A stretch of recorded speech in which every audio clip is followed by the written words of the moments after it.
Captain Horn. All right. Well, welcome everybody. It's good to see you all. Happy Thursday. And let's get right on into it. Chip, since you were out for a week, talk to us. Anything new and exciting? Were you at down in Miami at all the ELT meetings?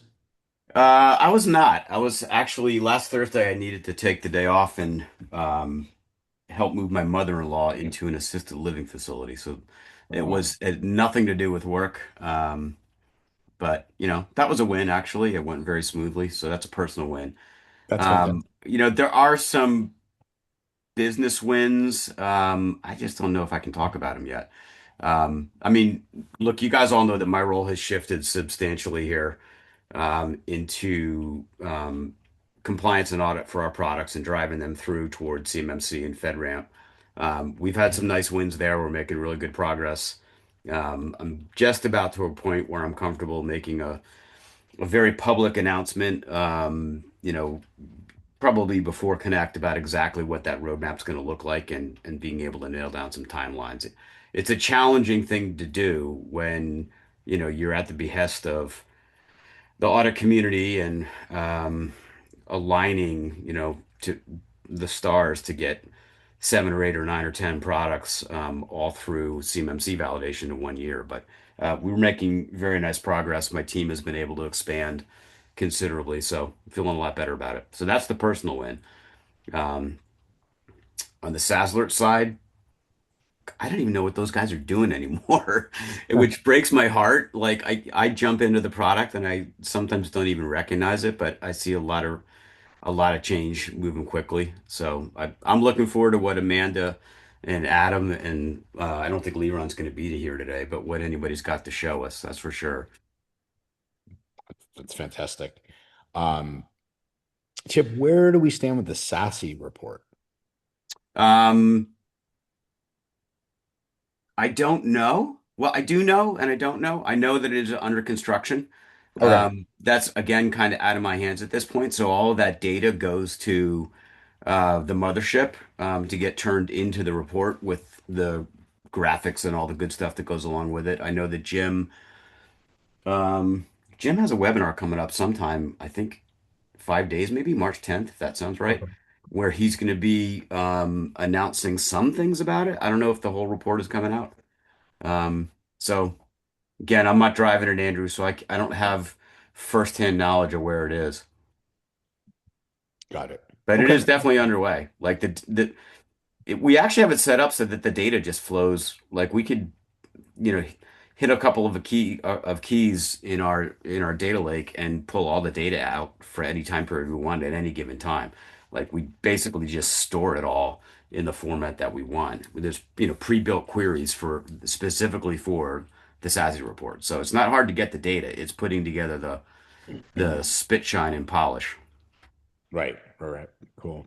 So, per Mike's question, does Maya or anybody on the team know how to sign up for Jim's upcoming webinar? And if not, possible to check internally and let everybody know in chat. I Um, will I'll ping Jim okay. and Oh, ask thanks, him. Connor. Connor doesn't mess around. Yeah, Connor doesn't mess around. All right, good, good. And I see a win there. David Bell, talk to us about what you're presenting during the auto test session. Yeah, during a recent webinar about some IT operations that Kaseya put on, I mentioned to the presenters that we had switched to Autotask after being with ConnectWise for 18 years. So I got invited to be part of a panel to talk about how using Autotask in your MSP, could be really beneficial with all the integrations with the other platforms and bringing in data from IT Glue and RMM. So it's going to be a kind of a Q&A session on stage along with another MSP. And I think the gentleman's name is Abel from Kaseya, and he'll be on stage and we'll give him a little presentation. That's awesome. Good for you. Congrats on getting selected to do that. Thank Yeah, you. yeah, that is awesome. Congrats. You know that Ben is the biggest Autotask fanboy in the world, right? Yeah, I've talked a little bit on Discord back and forth with him about some of the things and automations. So we're doing that, and we're also doing Kaseya selected us to do like a video case study. So in 2 weeks we'll be filming some of that and going down that path as well. That's great. Exciting stuff. Yeah. Fantastic. Yeah, Ben is everywhere, Jan. You're right. He's like, he's like insurance, like the Allstate guy. Um, so who else? Enrique, you usually got to win. Did you either A, stop somebody this week, B, sign somebody up, I'm trying or to, yeah, we did. We actually signed up, another prospect that had denied our services because they didn't need them. And we discovered through a tool we have to scrape the underground, they had compromised computers. So we reached out to them and they immediately responded. So at least they hired us for that monitoring service, which is a good money maker. So I won't complain, but getting one foot in the door is a good step. yeah, for I sure. actually got a new quoting system, um, and I'm surprised. In a weekend, I sent like $35,000 worth of quotes, and so far, no one has said no. A couple have said yes, so that's a good thing. What'd you That's switch awesome. to? What's I'm that, up Kev? to Quoter. Yeah, I think we're going to be switching to that this summer. I love it. I love Kaseya Quote Manager because it allows me to do very graphical HTML, but I had an issue with one-way sync to Halo. So every time I would quote a new SKU that was not in Kaseya Quote Manager but was in Halo, it would duplicate it. So I really needed to do that bi-directional sync. And it's okay on the HTML, but not as nice as Quote Manager. Got it. Anybody know where Adam is? I think we just need to yell loud. Yeah, let's keep trying to figure out where Adam is until he gets. All right. How about you, Corey? Any exciting stuff in your world? Define exciting. Well, for you, exciting is, not, not having to come to the day for a legacy manufacturer that puts you in the hot seat, I would say. Well, I mean, it's been very busy for us. I've seen a huge uptick in compromises happening over the last week. Interesting. What areas? Manufacturing. So Hey, ransomware, endpoint, manufacturing. wait till you see what I'm going to show. Yeah. Hey, It's Corey. hard not to tie it to current day.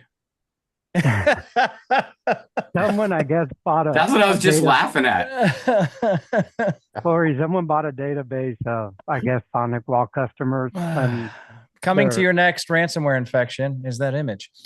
Yes. I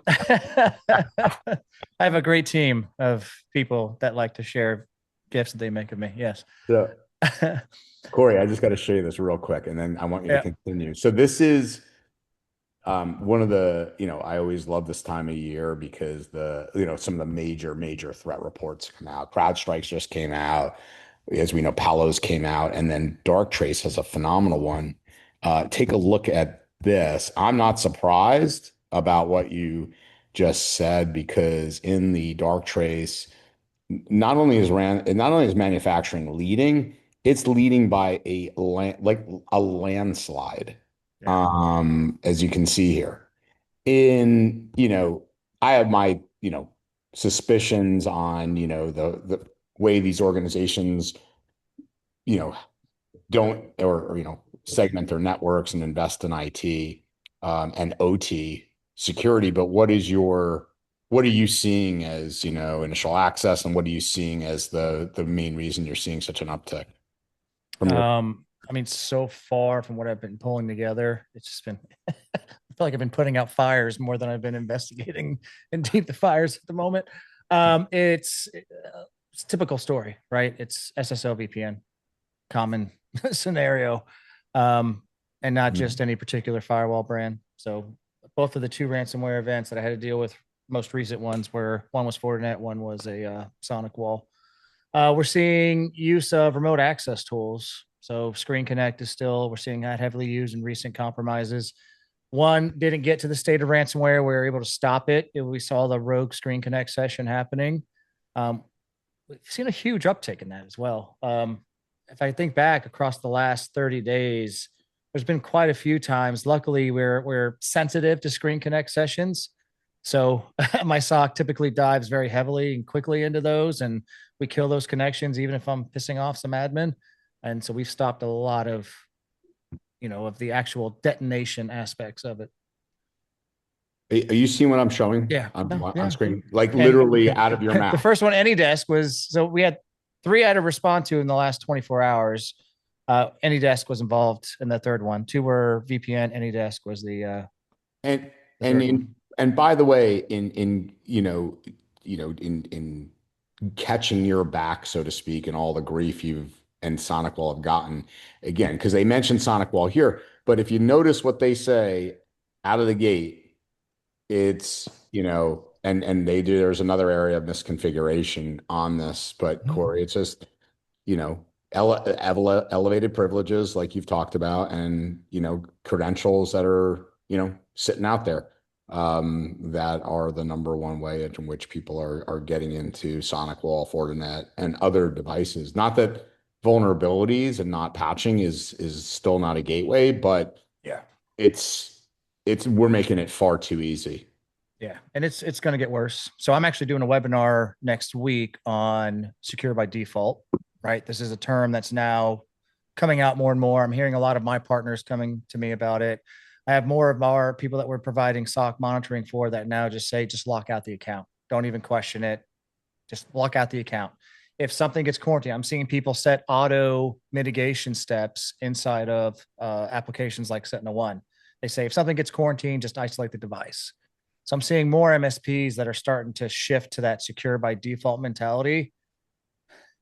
But there's still bigger conversations. Unfortunately, let's look at what's happened in the last 18 months. Let's look at the amount of tools, new shiny tools that have come out. Look at the changes in marketing that's been happening across the board.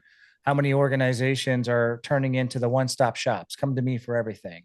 And unfortunately, I see more and more organizations just buying up these tools, but they don't have the capability of accurately configuring them or maintaining them because they're already in operational overload, right? Or there's been significant churn in our industry. So there's a people problem between skill sets, between having enough people, between adding more tools, hoping that it'll fix the issue of the people problem, but it's creating more issues and more gaps and holes in people's environments. Yeah. So it's not going away. It's only going to get worse. And unfortunately, I never sit comfortably when there's things happening in the world, right? That you would think threat actors kind of, I don't want to be seen. No, they pick up the pace. I was just going to ask you, Corey, since you have more of a global perspective than most of us now inside SonicWall, with this Middle East conflict going on, the Iranian conflict, Iran's kind of only left with their major tool is cyber. Yeah. What are you guys seeing a direct impact? I mean, I've been trying to correlate it. I mean, like I said, there's been a huge in the last week, huge uptick in activity that we're having to respond to. Yep. And a gut reaction is I have to correlate it, but I haven't so far. Myself diving into it as much as I can, I haven't had a chance to find a direct correlation. But I'm seeing newer threat actors, if that makes sense, right? Mm-hmm. I'm not seeing the typical Akira, and I'm still seeing some, but I'm not seeing the level of Akira. I'm seeing new ransomware variants come out, right? Variants that we haven't seen in like 2 years are now resurfacing. So things are happening right now.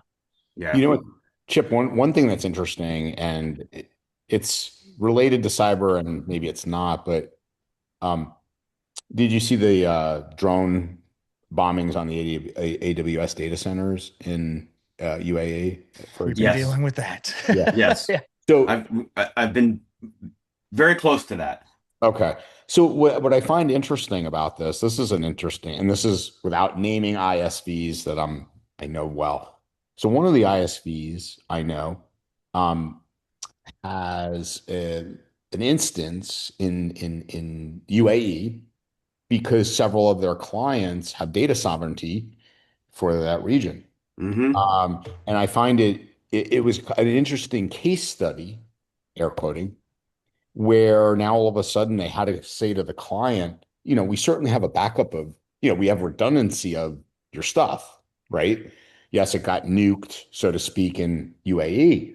Yeah, don't use that terminology in this conversation. Yeah, You don't want to say nuked. yeah. As I said that, I'm like, ooh, that's probably not the right thing.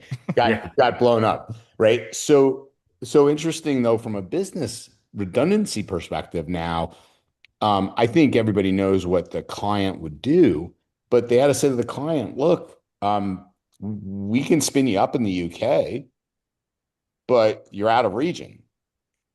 Do you want to be down or do you want to be out of region? And Yeah. so it's just interesting. It's just who would have thought from a redundancy perspective or data sovereignty perspective to build that in maybe to their plan? Like, hey, we're going to tell, our nation if we ever got audited that here's why we did what we did. And if we get slapped on the wrist, we get slapped on the wrist, but we're going to continue to operate our business. Just in, again, It's an interesting conundrum, so we want to be compliant right. and have our data sovereignty set right, but we need a backup plan that is approved that might not be in a compliant country. Or do you pull the ripcord and you say, well, this is force majeure. All of our SLAs, have a clause for that, and we can't deliver services until the war problem or the problem caused by the war is resolved, which I think a lot of people have done precisely that. I don't know. Did anybody notice that Azure US West went down on the same day that data center went up? Yeah, which they I did not. I didn't Yeah, experience it, so that's interesting. yeah. Well, So they had a whole region go out. the data sovereignty thing is big. I went to GITEX in Dubai last year. It was my first time I can really sit down and talk to MSPs in the Middle East.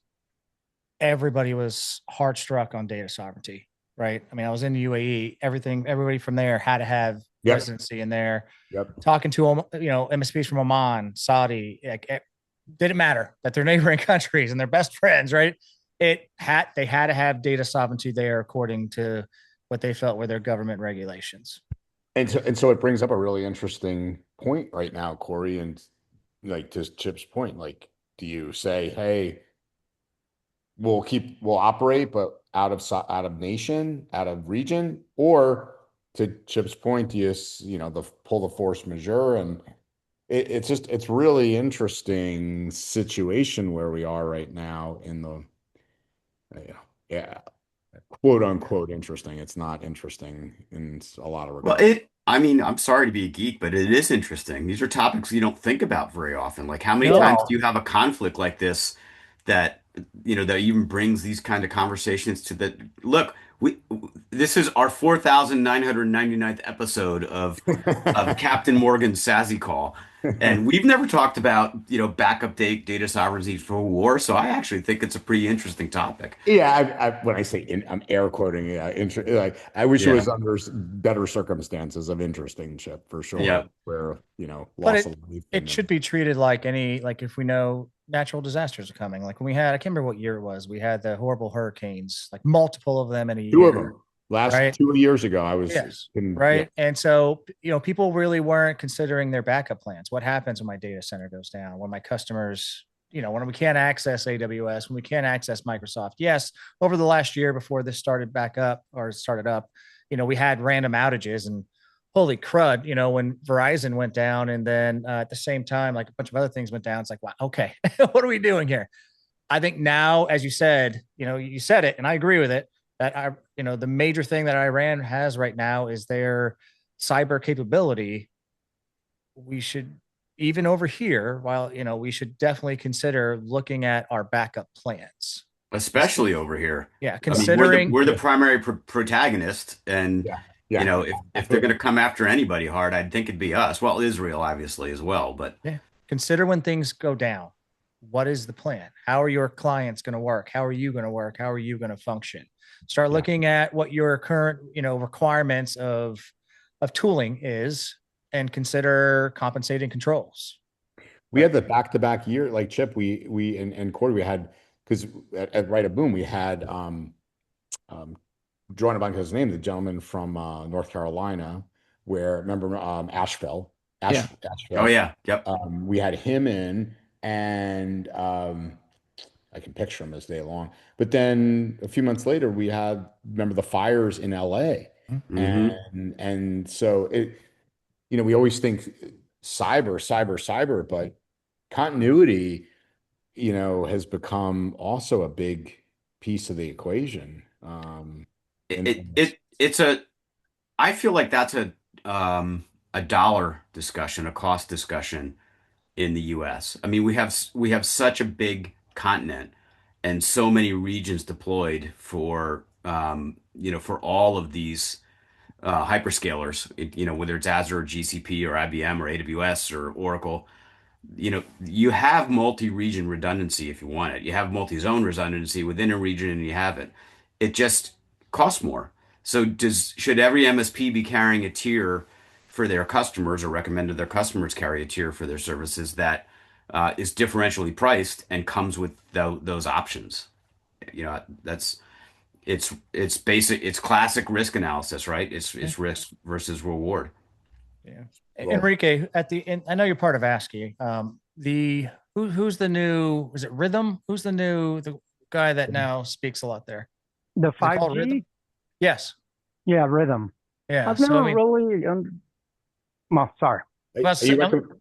I was saying you're seeing new vendors pop up in our industry to try to help and account for some of these things, like I said, like continuity and, kind of disaster recovery things and solutions. So in our community, we're going to start seeing more and more vendors pop up with, alternate solutions to account for disaster recovery and when stuff like this happens. Always big on the rhythm method, Corey. That's an awesome segue as we talk about Chip's point here of of cloud computing. 94% of all organizations chip. So when you talk about redundancy with the big boys and hyperscalers, Andy, you had your hand up. Did you I did. I was want to just going speak to about the talk. rhythm method by chance? No, it was talking about Iran and how even the Health Information Sharing and Analysis Center is warning U.S. healthcare systems to be ready for a denial of service attack and to prep for it. So that's in the news today. Yeah. It must be the show The Pit. I don't know if anybody here started watching The Pit, and they showed a cyber attack on the emergency room. Couldn't help but laugh throughout the whole thing, but it was a nightmare because I had to do everything manually. yeah. That's funny. Pull the plug. It's And boy, it's yeah, and the go ahead. discussion, just to build on that, if you think about if we have a UAE go down and we had clients over there, how long would our customers accept us not being able to deliver our services because of force majeure? I don't think they would give us more than a day or two tops before they're looking for another solution. It's interesting, Andy. I saw, it's I mean, if I was dependent on a foreign country to provide me a service and they couldn't provide it, I would look for it. Yeah, now locally. Would you take their out of? Would you go out of region if there was nothing there and you No, need I'm trying to get at, regardless of whether there's a compliance issue for those that are in that data center, their customers would find another solution because it costs them too much money ultimately. I hear you, but you imagine how do you migrate, your EHR overnight, if hypothetically you needed it. I mean, I'm just playing devil's advocate. If it's I'm with you. I'm just saying and so I'm really kind of responding to Chip at the same time here, that it is a dollar discussion. And the dollar discussion not only is what can you accept a force majeure outage that lasts more than 48 hours, or do our customers that we serve that might be impacted by us not being able to deliver our services, how do we deal with making sure that they're covered? Yeah, I mean that's the kicker that I'm really talking about. Like MSPs, I don't think most MSPs aren't really thinking about multi-region coverage because it's not kind of typically in the MSP playbook, right? No, but I So could see it hitting us at some point as we move through this. so I just looked, I just checked to see the state of things with Amazon, and they are still down in UAE. Many services disrupted, and all they're saying about it is extended outage. So Yeah. we're 3 days in right now, or 3.5 days. Um, We let me give you a real scenario, Chip. So someone at Right of Boom, one of our sponsors, who we needed to chat about 2027. We're in this conversation. All of a sudden, he goes dark. I'm like, "Hey, dude, what's going on?" He goes, "Yeah, I decided, a week ago to take my family to bear with me. Mexico. No. Oh my gosh, where does everybody go, Corey, in the middle? Not UAE, but Dubai? Dubai. He's on complete lockdown. So it's like I'm simply using that as an example, Chip. You imagine being in UAE, which is right next door, and to try to fix that infrastructure. Good luck to try to get materials in there. I don't see it happening. Well, especially when you're in a hot war zone. And That's my point. you can't fly them in and you can't bring them, you can't ship them in. So what are you going to do? Yeah. Well, Isn't it amazing how Iran's conflict and the fact that it struck out to its neighbors is characterized so differently than the U.S. going in and helping Mexico take out a drug kingpin, and then how they respond down there and how that impacts potentially us. I'm saying I believe that there is going to be much more crossover with customers from Mexico to U.S. and vice versa over the next 5 years. Enrique chat about that in a second because he knows it really well. But we would love your point on that, Enrique. But just real quick, Andy, isn't it interesting? They say history doesn't rhyme, but it often repeats. Sorry, it doesn't rhyme. It doesn't. History doesn't repeat, but it rhymes. It rhymes. Right. And look at this, because you mentioned about the Health ICE Act, and this comes from the same report where it's a similar playbook, right? What do when you're in desperation, what do you do when you're left to cyber, as Chip was saying? Well, you want to strike, at how can I potentially inflict like literally death via cyber? You go after healthcare.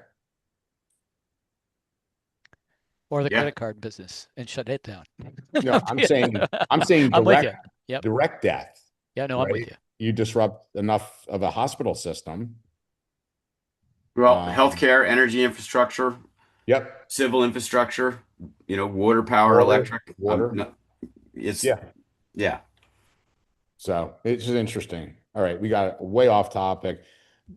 Enrique, you want to just encapsulate that point on Mexico? What is your thoughts on that, knowing that that area and region so well? Well, unfortunately, we were trying to buy Evergreen, but my uncle got shot, so we won't be able to do that here. So my uncle being the drug lord that got shot. Oh, wow. Without a doubt, it's something that every Mexican approves and would love to happen. We would love to be invaded. We don't care about our sovereignty. At the end of the day, we can't get any worse than we are. What to me was very impactful, I don't know if y'all saw the note of who they named as a leader pretty quickly. This guy out of Orange County, California, who's a stepson to that kingpin. So wait, he lives in Orange County, and they elevated him to the new Ayatollah of Mexico? That's where he was born. He's a stepson. And he's a U.S. citizen now. Amazing to that. He can't be retargeted. We have, that's not the first one. We had one locally there in Laredo, Nuevo Laredo, who was a U.S. citizen and was captured and then extradited. But so he's not the first U.S. citizen, but I thought that was kind of an interesting message. Mm-hmm. I never would have learned that, but for being on this call. Yeah. He was named within hours and kind of like a press release. It's kind of like, wow. Where is that released on that we would find that? How did you find out about it? Well, you have unique sources, Enrique, that are really amazing around tools we have to. if we don't know this in our own country, we're in trouble. Yep. It's like, yeah. All right. So yeah, hopefully we get more of those down. And the problem is, it's not the head. You can cut the head and like a snake. I'll keep on coming. There has to be a whole restructuring in every which way, but one step at a time, or at least we dream of it. Enrique runs an IRC message board. That's what it Yeah, is. have a chat bot. That's it. All right. Well, thank you for that. I just thought it was different how the U.S. media characterizes what happened in Mexico and what's happening in Iran. It's a little different, or Venezuela in our hemisphere. Yeah. All right. Any other enlightening, uplifting news that we've been talking about so far? Hey, Lori Tassani, what's going on? Hello. Good to I'm see well, you. thanks. Nice to see you. Yeah. Any other wins of the week? Anything people want to share? All right. Miss Amanda, you with us? Yep, I'm here. I don't have anything to show this week, but it's more of an update. Thanks to Ben, we are going to have a rework of the Respond community templates and the IOC community templates. Bigger uplift that you'll see is that Respond templates that were set to alert only will be converted to IOCs. We're going to retire a couple of rules that just aren't applicable any longer. But where we can, we've made improvements for a new rule. So there'll be a couple of new IOCs as well. And then Ben's also done an update for the stale guest cleanup and the stale account cleanup rules. So those will be released shortly. Because it's configuration, we do have to do one round of QA testing before we release that. But just wanted to let everybody know there will be a revamp to the community templates for Respond and IOC. Awesome. And other big news, Amanda's presenting at Connect. So get your tickets. Wow. Really? I didn't know that. Ben and I are doing a session on Fortify. Oh, that's awesome. Yeah. Amanda, can I get a VIP ticket? I don't have anything to do with ticketing, Enrique. Well, for your talk. Well, We'll save you a spot at the front row. I'm going to be there. Ben, are you doing a second round of SaaS Alerts Advanced Certification, or is this replacing that? No, Tim is doing a good portion of that. I'm going to be there as my schedule allows. I'm doing 2 talks at Connect, and when I'm not busy doing that, I'll be in there with Tim. But no, like our Kaseya University department's really like taking over a good portion of that, so that anything that we're teaching at the workshop is also going to be on KU, and there'll be certifications behind it as well. Awesome. Yeah. So, Chip, as I mentioned to Ben, there was a chance I have to step away for just a few minutes, but he's got me covered. He's going to create a snap time video in 30 seconds and entertain everybody, right, Ben? I can kill some air for you real quick if you'd like. Oh, Adam is Look at back. him. Adam's back. Woo! I was back pretty quick from earlier, but yeah. Couple things. I don't really have like a poll, so this is probably going to be a hot mess. I was debating with Leron yesterday on the sophistication and maturity of MSPs when it comes to using AI internally. And we were discussing the number of people that I think in the MSP space that are starting to play with tools like Claude Code and integrating those into your MSPs. And I was of the opinion that I think a good half of MSPs are probably doing that. He thought it was much lower. And so I was hoping that if I could just get a unscientific, I don't know if it's like raise your hands or throw in chats like yes or no. I'd love to just get a quick poll of like who's actually doing AI command line, Claude code type things inside your businesses. And that could be, pulling data out of Autotask, writing scripts, automating things. Or are we mostly still in the chatbot kind of stage?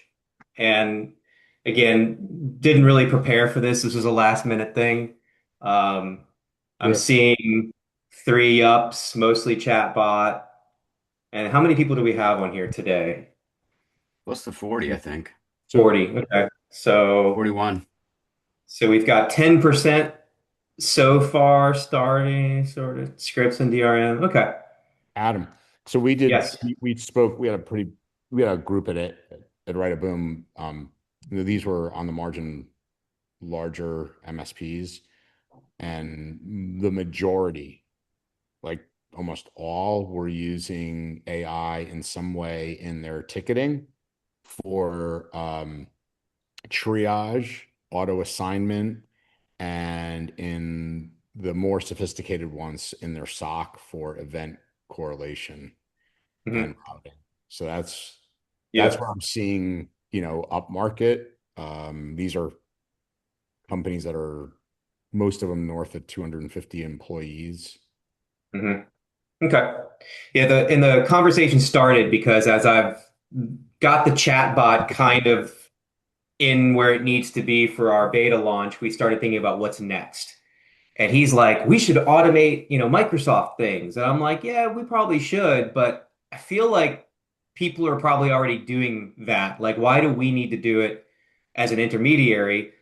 And that was kind of the discussion of kind of how that happened. So looks like he's based on the responses here, he's closer to right than I am, and you guys are on usually the bleeding edge. So I think that's a pretty good sample. Hey, Just to Andy, give you a just quick a quick example. comment for you watching the chat go by. Be very, very cautious about Lovable. There was a study done recently, something like 60% of apps built by Lovable are getting exposed, or Wow. that Okay. are hitting public consumption have serious security flaws. Most commonly, uh, simple SQL injection, and unprotected SQL logins, Is there a that link to revealing that data. that you have, Chip, that you could share? I'd have to dig it up, but I'll I'll look for it. send it around 60% of somehow. lovable. I might, I'll tell you what, I'll probably find it right now. So carry Because on we and I'll have dig it up for you. our customers having their vendor develop with lovable an EMR system. Superblocks has an article on it. I'm just trying to find something other than a vendor. Reddit's got something, but I Yeah, think I'll find it. in general, they're just not made for security. I mean, things like Lovable and Magic Patterns and some of the other tools that we've been using, I think they're more like iteration and ideation tools that kind of got super powered to be able to build apps. But I think they don't think about security quite as well as some other tools that are out there. You'll often get API keys exposed, and a lot of different things there that I've seen. Didn't want Yeah, to I'm take not throwing total it. shade on it and saying, no, don't I'm use it. What open I to am this saying because is that vibe coding is all well and good and it's going to get you to a concept, but you still need to back that up with some consideration to security issues, especially absolutely if we you've do. got data. I Ben, have listen one in. other hijack that I can do, Andrew, if you need me to kill a couple more minutes. No, I mean, can I hold your hijack when I need Yeah. to run to the door? Because I'm gonna need it. Hopefully I don't. Hopefully I make it through the whole Okay. thing. But Sure. but yeah, hold that thought for sure. Yeah, we haven't even gotten to the week in cyber yet. Yeah, that's okay. But I did want to, Sajid, you mentioned, or no, sorry, Tobin mentioned risk register. Are you just feeding, your different data sources from your security tools into it to provide it? And I hope that AI tool sits resident on your network and not anything to do with potentially public, I'm assuming. Tobin, you there? Did Tobin leave us? Am I imagining No, things? Tobin, you're on mute, He's Yeah, talking, but he's not muted. or your microphone doesn't work.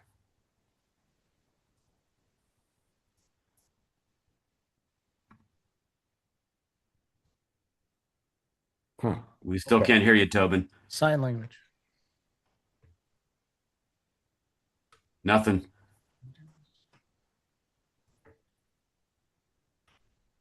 Is this where we make a joke about logging a support ticket with your MSP? I Yeah. believe that's You usually could where that call goes. you could call our Hey, phone Adam. system and All say right. hi. So. Well, I while was trying Tobin's to figuring resist. that, while Tobin's figuring that out, let me just I'll share some stuff real quick, and certainly just chime in, Tobin, once you do. All right. So, over the last few weeks, 3 threat reports, in fact, 4, because CrowdStrike just came out, so I'll have that one's for you guys soon. But whether it was Sophos, Palo, or Darktrace, which just came out, and I'll try to get a little bit. Surprisingly, all 3 in essence say the exact same thing, Chip, that we've been talking about for eons now. Identity is the new perimeter. Yeah, can you It's remember? new. It's new. Oh Yeah. my God. So yeah, they're all, the most like this one, 90% in Palo's report, in Sophos's identity, leading all compromises. And in specifically, I thought like this is literally a commercial that Darktrace just put together for SaaS alerts. How do you like that, Chip? This literally comes from their report. Yeah, that's awesome. Yeah. That's brilliant. Yeah. Connor or somebody, please screenshot that and like. Well, I'll put the whole report in for everybody into chat. If and when Tobin comes on or we get a break. But I was reading that, Chip, and I'm like, holy cow, that's literally like, so they break down the report, first at an executive summary, and then they go into by region. I focused on US, just because of the centricity of this group. Granted that we know there's global operations here as well, but just to give a microcosm of what's going on, no surprise that SaaS led all intrusions and M365, as I think your data set probably will show as well, Chip. And interestingly, no shock that they're also going after a rich cyber insurance market because of the fact that they can get payment, right, from these insurers as well if they inflict enough pain into an organization.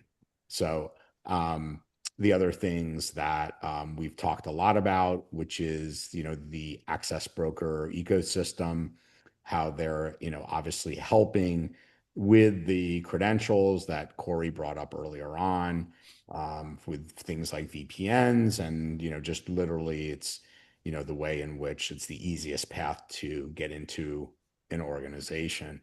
Further, not only was it the leader, it dwarfed all other areas in the areas of how M365 and SaaS at 70%, which is pretty staggering from an initial access vector in the US. So 7 out of 10 compromise, initial accesses, you don't even flip a coin. It's more than flipping a coin, Chip. It's going to be tilted 70% of the time towards that area. Yeah, hold on that for 1 second, Yeah. Andrew, because I think it's important. If you parse this out, phishing or email-based social engineering, what I hear when I read that is attacker in the middle every time. Token theft, which still is the big problem that we haven't solved at like an engineering level. Like Microsoft's Token protection doesn't seem to work particularly well. Well, it would work well, but it's difficult to configure, so that's a barrier for people. And Ben, you can certainly chime in on that if you want. I know you've studied it pretty closely, but it's interesting that this is like year three of that being the primary vector where success is occurring for hackers, and we haven't solved it at the tech layer, which I find. Sorry, Chip, I skipped this, so let me go back to what you're saying. Again, where SaaS alerts comes in, and what we see, email box rules, and then literally out of your mouth, session hijacking. Yep. Right there. Yeah, there it is. So that's literally from the report. So you might have just as well have read it, written the report. Actually, that's literally the next piece of the report. Sorry, I jumped the gun on you. No, it's fine. It's absolutely fine. But all the things like we've even, been talking about today, which is, VPNs, et cetera. And then interesting, Corey, I'm curious about this. Are you also seeing with ransomware that you're seeing like a pre-encryption in those as well, or not really?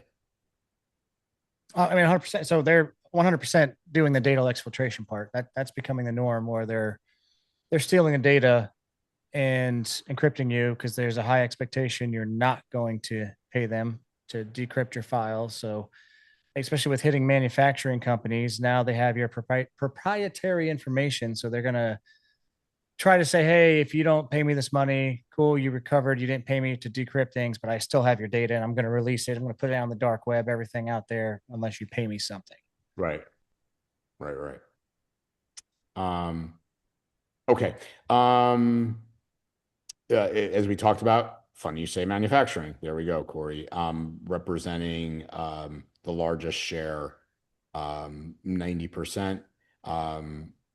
And then obviously, Andy, for you, human health as well. What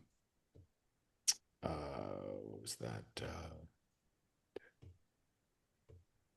What did I want to say?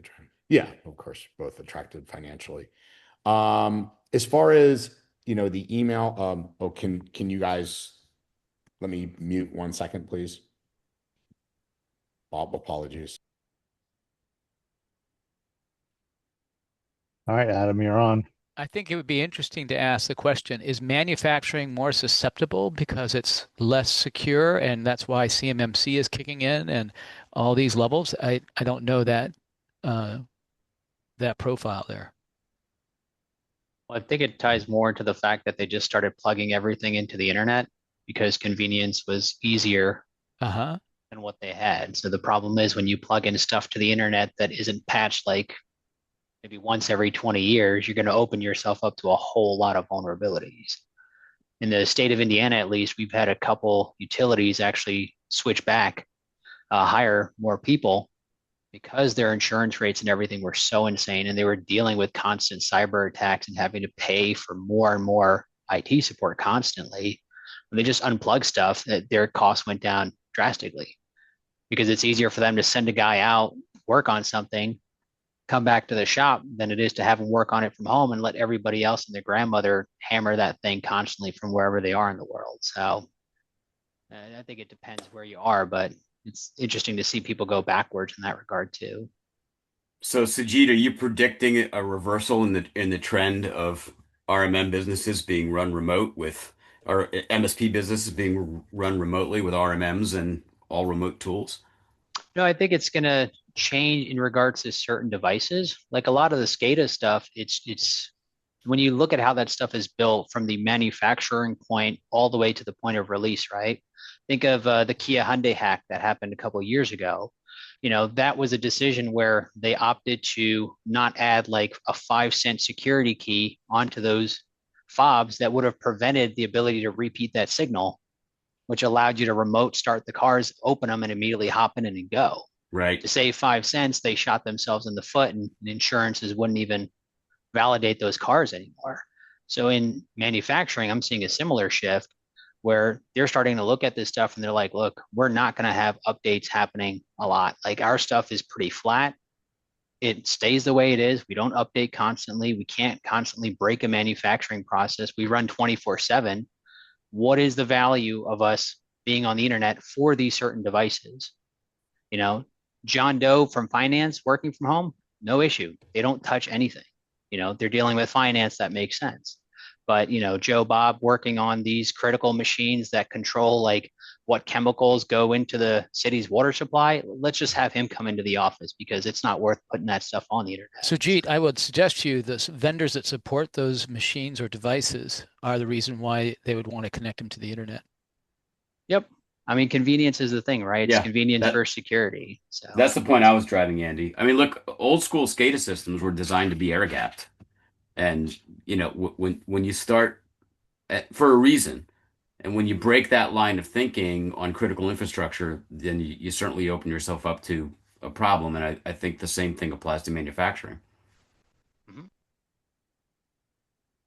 Andrew, you're back, or are you still not back?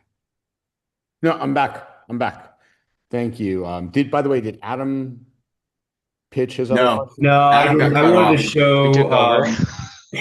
No, I wanted to show something on my screen, and I didn't want to take over yours. No. Let me just say this, and then I'll turn it to you. I thought this was just this. I'll conclude right now with this: is that the trends is, just phishing emails to VIPs. Interestingly, Chip, they didn't classify VIPs as spear phishing.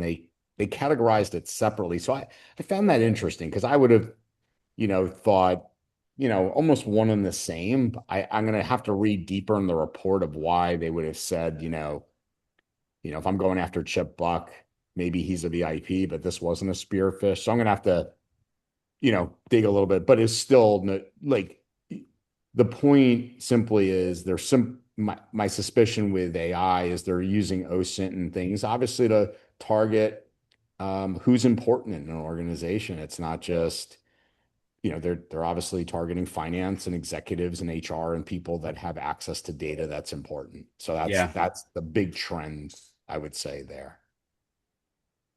So the other was newly created domains went off the charts this year. 1.6 million newly created domains. I mean, Yeah. it kind of makes sense. I mean, you have people following the same script, and how many different ways can you spell Microsoft.com that people aren't going to notice? But it also it goes into the whole legitimacy. That's the wrong word I'm searching for, but Reputation. Thank you, Adam. Yeah, so that they can either the security tools don't have enough time, so they can bypass easier, or they can shut them down, just as easy. So just interesting stuff of how their tactics that they're using. So, all right, Mr. Adam, over to you. Yep. Awesome. I wasn't really prepared to do this today, but I just figured I'd show you a little stuff that we've been working on because I've been kind of not doing much lately, or not showing much lately. So this is current. Really? You're acknowledging the fact that you deserve a pay cut? Maybe. Can I go hike more? All right, so this is our current suppression rules screen, and I want to show you kind of where we're headed. There's two things that will be interesting to you. One, you'll notice the UI has changed quite a bit with a top bar up here to match more of what the other Kaseya tools look like. So actively working on that, on the facelift piece of it. But the other piece, which is a feature that many people have asked me for, which is the ability to create suppressions from scratch rather than starting from an event that already existed. So the use case for this that I see most likely is we know that a user is going out of town soon. We can proactively set this up with an expiration date ahead of time. So rather than having to have the event trigger first and then suppress it after.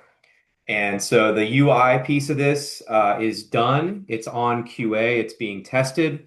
The next iteration of this is to expose it into our public API in our Swagger docs as well, so that you can now automate the enhanced event suppression with whatever tool you want to use. So that's all I got. That's pretty cool. So is it to say that, and I think it's obvious by reading it, Adam, that will SaaS alerts live in KSIM per se? Is that it? So this is a little bit. This is just because the partner that I am in is tagged as a KSIM partner, because that's the vast majority of the work that I'm doing right now is in that. So this is purely just a logo. But what you're seeing here, you would see if you were a SaaS alerts only partner or a KSIM partner. Got it. It's great interface, great UI. I know sounds like Mike Ellers loves it. Right, Mike? It just looks like Fortinet or FortiGate when you log into it, the green. It looks great. All right. Chip, I know we only got a minute and a half here left. I can pick up on that report next week, or just kind of blast through the last pieces of it. Totally up to you guys what you want. I've got it. I'm showing a minute. Let's pick up on it next week. Okay, cool. And I'll pull in the CrowdStrike stuff with it as well. Let me just see if I can I drag I think you asked Connor to take this. No, I got it already. You got it? Yep. Okay. So desktop, do I have it handy here for everybody? Bear with me, guys. Darktrace, here it is. Let me see if does it go in? Nope, unable admin restrictions. Oh, well. Look up Darktrace 2026. Guys, interesting call as always this week. Yeah. Stay safe out there. Keep your head on a swivel. There's a lot going on. Absolutely. Great seeing you guys. Everybody. Stay Cheers. safe. Thanks, everybody.